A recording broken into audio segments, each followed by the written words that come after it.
Hi there, my name's Vince from mymatevince.com, and in this video today I'm going to show you how you can remove the coil packs from a Volkswagen Golf. This is a 2008 model, so it's a Mark 5 and it's a 1.6 litre FSI.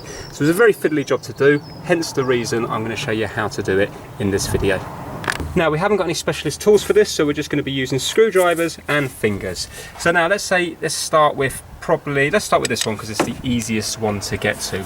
Now, if you do want to give yourself more room, because we have to lift these up, you can undo some of these clips and it will give you a bit more access to lift it because of the wires. But on this one we should get away with it. So I'm going to use this screwdriver here and I'm just going to lever in this side here just to ease it up. And you can see now it's lifting. Yeah, you can do both sides if you want, but now that is loose. And there you go, you can see I've got a nice bit of room to work with.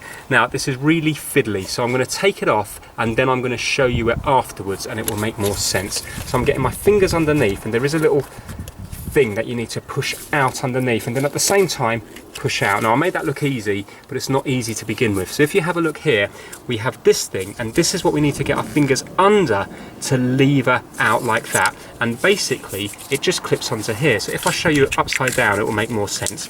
So that's it, clips into place.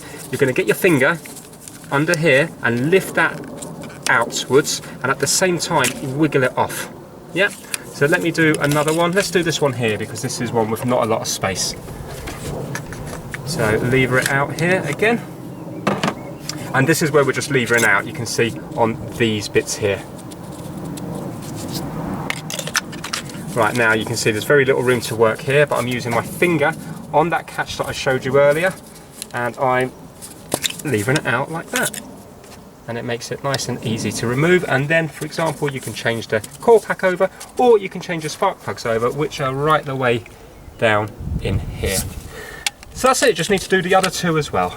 Hopefully that helped you out. If you like the video, please give it a thumbs up and please subscribe for more how-to videos. Take care, bye now.